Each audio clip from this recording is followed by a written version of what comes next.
Hello class 12th। तो बच्चों चलो आज फिजिक्स का एक बहुत ही फंडामेंटल बहुत ही इंपॉर्टेंट चैप्टर शुरू करते हैं, इलेक्ट्रोस्टैटिक्स। पता है ये चैप्टर क्लास 12th फिजिक्स की आप कह सकते हो एक तरह से नींव है, द फाउंडेशन। न सिर्फ आपके बोर्ड एग्जाम्स के लिए इंपॉर्टेंट है बल्कि नीट और जेई में इससे डायरेक्ट क्वेश्चंस आते हैं। सो बिल्कुल रेडी हो जाओ, लेट्स डाइव इन। अच्छा, एक बात बताओ, आपके साथ कभी ऐसा हुआ है क्या कि आप कार से उतरे और जैसे ही डोर हैंडल को टच किया, एक हल्का सा करंट का झटका लगा, जैप, ऐसा फील हुआ? या फिर सर्दियों में जब स्वेटर उतारते हो तो ऐसी चट चट की आवाज आती है, कभी कभी अंधेरे में चिंगारी भी दिखती है। सोचा है कभी ऐसा क्यों होता है?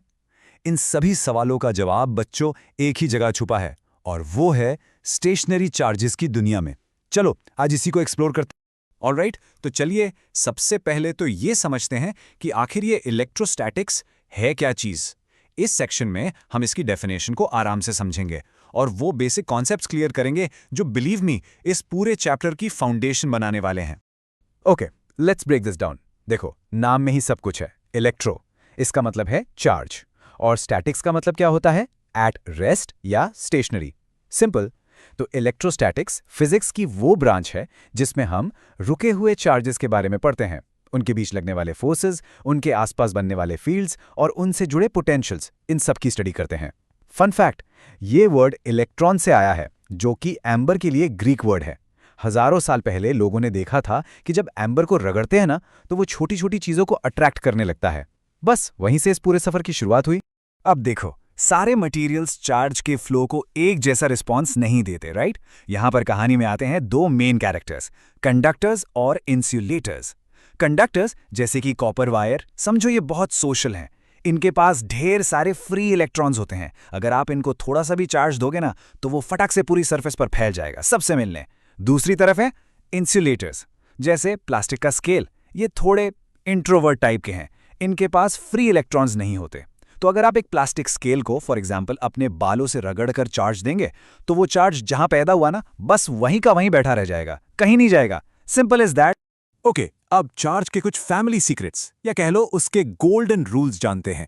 ये चार ऐसी फंडामेंटल प्रॉपर्टीज हैं जो चार्ज कभी नेवर ब्रेक नहीं करता। पहला, एडिटिविटी। बहुत सिंपल है, टोटल चार्ज निकालना है, बस सबको सिंपल नंबर्स की तरह ऐड कर दो साइन के साथ। दूसरा, कॉन्जर्वेशन। ये कहता है कि चार्ज को ना बना सकते हो ना डिस्ट्रॉय कर सकते हो, बस एक बॉडी से दूसरी बॉडी में ट्रांसफर कर सकते हो। तीसरा है इनवेरियंस, मतलब चार्ज को इससे फर्क नहीं पड़ता कि वो कितनी तेजी से मूव कर रहा है, उसकी वैल्यू सेम रहती है। लेकिन अब आती है सबसे important property, specially for NEET and JEE, और वो है क्वांटाइजेशन। इसका formula Q equals to NE, इसको तो बिल्कुल हाईलाइट कर लो। ये कहता है कि चार्ज हमेशा E यानी एक इलेक्ट्रॉन के चार्ज के फिक्स्ड पैकेट्स में ही एग्जिस्ट करता है। ऐसा नहीं हो सकता कि कहीं आधा इलेक्ट्रॉन मिल जाए या 1.5 इलेक्ट्रॉन। नो, या तो 1 इलेक्ट्रॉन या 2 या 10, हमेशा इंटीजर मल्टीपल। इस पर डायरेक्ट न्यूमेरिकल्स आते हैं बच्चों। Mark this as very very important. Okay, तो अब तक हमने चार्जेस के बारे में जान लिया, उनकी प्रॉपर्टी समझ ली।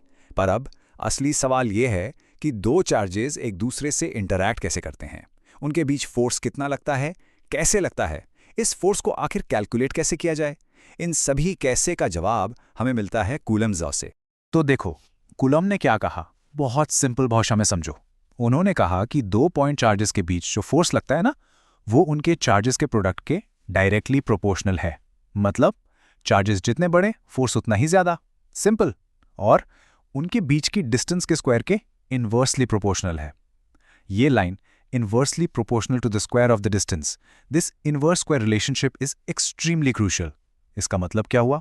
सोचो, अगर आपने डिस्टेंस डबल कर दी, 2r कर दी, सो फोर्स 2 का स्क्वायर यानी 4 गुना कम हो जाएगा। समझ रहे हो? Distance double, force 1/4।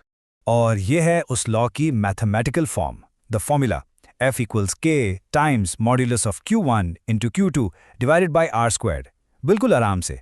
F force है, Q1 और Q2 चार्जेस हैं, R उनके बीच की डिस्टेंस है, और K एक कांस्टेंट है जिसे हम कूलम्स कांस्टेंट कहते हैं। इस फॉर्मूला को बच्चों अपने दिमाग में प्रिंट कर लो, बहुत काम आने वाला है। चलो इसको थोड़ा और ब्रेक डाउन करते हैं।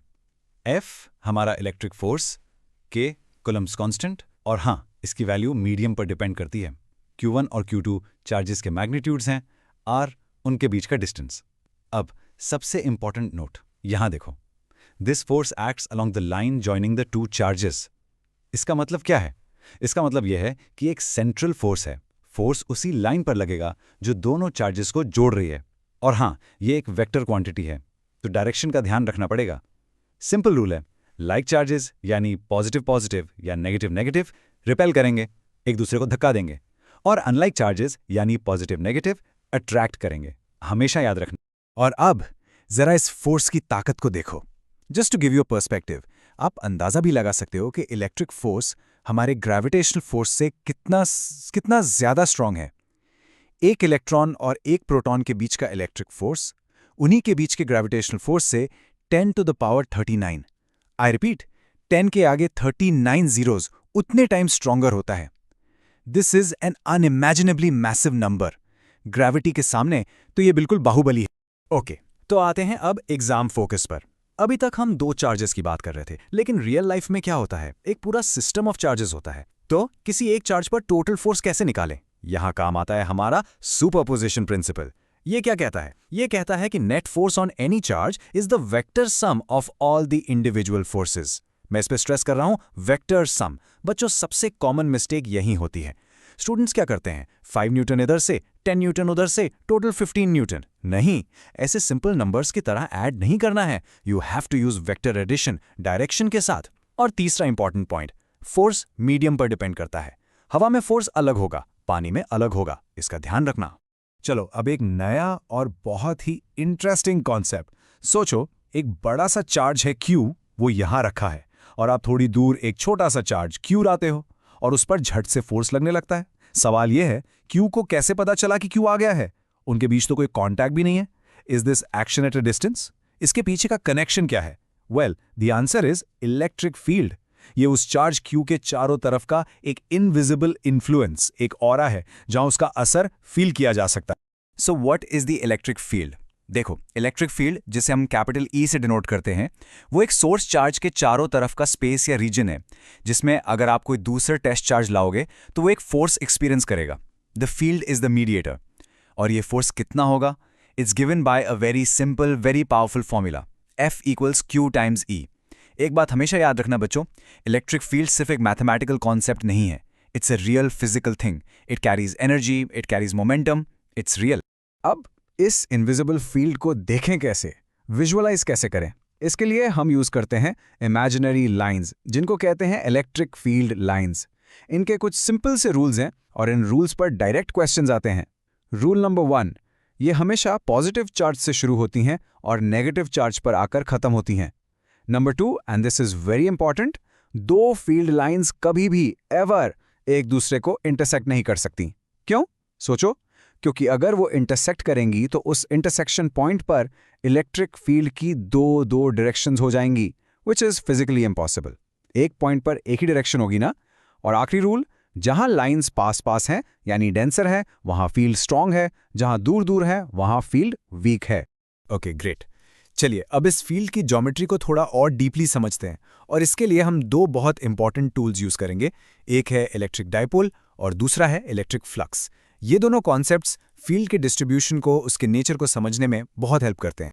तो पहले बात करते हैं इलेक्ट्रिक डायपोल की। क्या है ये? नाम से ही क्लियर है, डायपोल यानी दो पोल्स। जब दो इक्वल और ऑपोजिट चार्जेस जैसे +Q और -Q एक बहुत ही छोटी सी डिस्टेंस 2a पर रखे होते हैं, तो इस सिस्टम को, इस जोड़ी को हम इलेक्ट्रिक डायपोल कहते हैं। इसकी स्ट्रेंथ को हम डायपोल मोमेंट से मेजर करते हैं, जिसका सिंबल है P। Formula P = charge Q multiplied by the distance 2a। और बच्चों, एक चीज हमेशा याद रखना, ये एक वेक्टर क्वांटिटी है और इसकी डायरेक्शन कन्वेंशन के हिसाब से हमेशा नेगेटिव चार्ज से पॉजिटिव चार्ज की तरफ होती है, always. Now this is a very very important conceptual point, especially for your competitive exams. सोचो, एक सिंगल पॉइंट चार्ज का इलेक्ट्रिक फील्ड डिस्टेंस के साथ कैसे कम होता है? 1/r², right? लेकिन एक डायपोल का इलेक्ट्रिक फील्ड 1/r³ के हिसाब से कम होता है, बहुत बहुत तेजी से। ऐसा क्यों? सिंपल सा रीजन है, क्योंकि जैसे ही आप डायपोल से दूर जाते हो तो उसके जो दो चार्जेस हैं +Q और -Q, उनके फील्ड्स एक दूसरे को कैंसल आउट करने लगते हैं। इसलिए नेट फील्ड बहुत जल्दी से जीरो की तरफ चला जाता है। Alright, now we come to the most powerful and I would say the most elegant tool of this chapter, Gauss's law. बच्चों, इसको आप एक मास्टर की समझ लो, या एक शॉर्टकट जिससे हम बहुत ही कॉम्प्लेक्स सिचुएशंस में इलेक्ट्रिक फील्ड बहुत आसानी से निकाल सकते हैं। जिन प्रॉब्लम्स को कूलम्स लॉ से सॉल्व करने में लंबे लंबे इंटीग्रेशंस करने पड़ते हैं, वो गाउसेस लॉ से लिटरली चुटकियों में सॉल्व हो जाती हैं। Specially for JEE advanced, this is an absolute life saving. तो ये है गॉसेस लॉ का स्टेटमेंट। ध्यान से सुनिए and try to visualize it. ये लॉ कहता है कि किसी भी क्लोज्ड सरफेस से, मतलब एक बंद डिब्बे से, गुजरने वाला टोटल इलेक्ट्रिक फ्लक्स यानी total number of field lines passing through it, उस सरफेस के अंदर बंद एनक्लोज्ड टोटल चार्ज का 1/ε0 टाइम्स होता है। It's a beautiful relationship. ये लॉ एक इमेजिनरी क्लोज्ड सरफेस के अंदर के चार्ज को उस सरफेस से निकलने वाली फील्ड लाइंस से डायरेक्टली रिलेट कर देता है। गाउस का जो असली जादू है ना, वो इसके एप्लीकेशंस में दिखता है। और आपके सिलेबस के लिए there are 3 classic big 3 applications जो हर स्टूडेंट को आने ही चाहिए, चाहे बोर्ड एग्जाम्स हो या competitive. Number 1, field due to an infinitely long straight wire. Number 2, field due to an infinite plane sheet. And number 3, field due to a uniformly charge spherical shell. इन तीनों के results आपको by heart याद होने चाहिए। और ये रहे उन तीनों एप्लीकेशंस के फाइनल क्रूशियल फॉर्मूलाज। देखो, for an infinite wire field r के साथ इन्वर्सली वेरी करता है। फॉर अ स्फेरिकल शेल उसके बाहर फील्ड बिल्कुल वैसा ही बिहेव करता है जैसे सारा का सारा चार्ज उसके सेंटर पर रखा हो। But the most interesting and surprising result is for E infinite sheet. उसका इलेक्ट्रिक फील्ड है E=σ/2ε0। ध्यान से देखो इस फॉर्मूला को, इसमें कहीं r यानी डिस्टेंस है ही नहीं। इसका मतलब क्या हुआ कि एक इन्फिनिट शीट का इलेक्ट्रिक फील्ड कांस्टेंट होता है, वो डिस्टेंस पर डिपेंड ही नहीं करता। Amazing, right? Okay, let's talk exam focus for Gauss's law. Point number 1, इस लॉ को अप्लाई करने का पहला रूल है always choose a Gaussian surface with smart symmetry. Wire के लिए सिलेंडर, पॉइंट चार्ज के लिए स्फीयर। सिमेट्री से कैलकुलेशन इजी हो जाती है। पॉइंट नंबर 2, फ्लक्स हमेशा सिर्फ अंदर वाले एनक्लोज चार्ज पर डिपेंड करता है, बाहर क्या है उससे फ्लक्स को मतलब नहीं। लेकिन पॉइंट नंबर 3, ये सबसे बड़ा ट्रैप है बच्चों। लॉ में जो इलेक्ट्रिक फील्ड E है ना, वो अंदर और बाहर सभी चार्जेस के कारण होता है। फ्लक्स सिर्फ अंदर के चार्ज से, बट फील्ड सभी चार्जेस से, इसको मत भूलना। और आखिरी पॉइंट, एक चार्ज कंडक्टिंग स्फेरिकल शेल के अंदर इलेक्ट्रिक फील्ड हमेशा हमेशा 0 होता है। ऑलराइट, तो चलिए एक सुपर क्विक 1 लाइन रिवीजन करते हैं पूरे चैप्टर का। Ready? Charge is quantized, Q=ne। Force between charges, Coulomb's law, F=k Q1 Q2 upon R square. Field exerts force on a charge, F=QE. And finally, the master key, Gauss's law. Flux = Q enclosed upon ε0. ये 4 formulas बच्चों इस पूरे chapter का सार हैं। सो बच्चों, at the end मैं बस यही कहूंगा कि practice is the key. Electrostatics थोड़ा चैलेंजिंग लग सकता है शुरू में, I know, but believe me, जितने ज़्यादा न्यूमेरिकल्स आप सॉल्व करेंगे उतने ही कॉन्सेप्ट्स आपके क्रिस्टल क्लियर होते जाएंगे। और हमेशा याद रखिए, यही इलेक्ट्रिक फोर्स है जो उस कार डोर के छोटे से झटके से लेकर इस दुनिया के हर एटम को एक साथ बांध कर रखता है।